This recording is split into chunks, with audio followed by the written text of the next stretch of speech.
तर hello guys, आज आहे मकर संक्रांत आणि तुम्हा सगळ्यांना मकर संक्रांतीच्या हार्दिक शुभेच्छा. तर मकर संक्रांत आहे म्हणून आम्ही आलेलो आहे टेरेसवरती पतंग उडवायला आणि 3 पतंगे आणल्या होत्या आम्ही. तर मी एक एक करून दाखवते तुम्हाला. सगळ्यात पहिले ही येल्लोवाली आहे जी पूर्ण तुटून गेली, उडवता उडवता ती पूर्ण तुटून गेली. त्यानंतर ही वाली आहे जी मला खूप आवडते, जी अजून उडवायची बाकी आहे. तुम्हाला दाखवते मी. हे बघ, मला ही खूप आवडली. त्यानंतर मी तुम्हाला अजून एक दाखवते जी माझे पप्पा उडवत आहे. एक मिनटं, अरे यार ही बसत का नाही. तर मी हे पैसे ठेवते पतंगी. हां, आता मी एक मिनटं. हां, तर आता मी तुम्हाला दाखवते माझ्या पप्पांना. दाखवते. तर हे आहे माझे पप्पा. हॅलो, मकर संक्रांतीच्या हार्दिक शुभेच्छा. आणि हे ही आहे पतंग जी माझे पप्पा उडवत आहे. कुठे गेली दाखव, एक मिनटं. तर ही आहे पतंग आमची जी पप्पा उडवत आहे आत्ता. आता ही वाली पतंग येते ती ॲक्च्युली हवेमुळे खाली पडते, हाच तो प्रॉब्लेम आहे. आणि इथे मी बस एन्जॉय करते आहे खूप मस्त.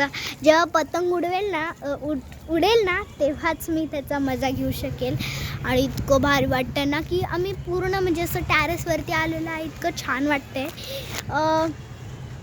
हां, आणि खरंच मकर संक्रांतीला खूप मजा येते. प्लस इथे एक आदिवासी सोहळा पण आहे. तर मग आम्ही तिथे पण जाणार आहे. तर आम्ही आता थोड्या वेळाने ते जाईल तिकडे आणि मग आम्ही तुम्हाला तो लुक तर नाही दाखवू शकत, म्हणजे आम्ही तिथे काय करतो, कारण तिकडे ॲक्च्युली आम्ही बरंच फिरतो. पण तुम्हाला ते दाखवू नाही शकत आम्ही. बट ठीक आहे, कदाचित दाखवू बी शकतो, कधी नाही बी दाखवू शकतो. आणि हां गाईज, आज मला स्कूलला सुट्टी होती. खूप मजा येते, खूप सुट्टी होती मला. आणि मी तुम्हाला दाखवते बाकीच्या पतंगी कशा उडतात. तर ही आहे ती पतंग जी उडते आहे आत्ता. मी तुम्हाला बोट करून दाखवते. हां, हे पहा, ही वाली ती पतंग आहे जी आत्ता उडते. ही दुसरी कुठे गेली बाई? हां, हे पहा, ही दुसरी आणि ही तिसरी आणि ही पहिली वाली. हे पहा, ही अजून एक पतंग आहे.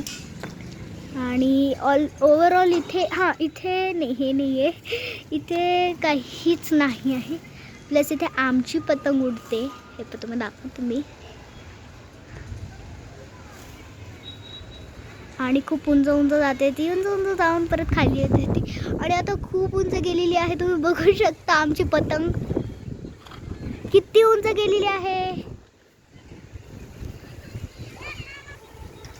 खैर आमची पतंग तर जातच. हो बाप, किती उंच गेलेली आहे तुम्हाला मी सांगू नाही शकत.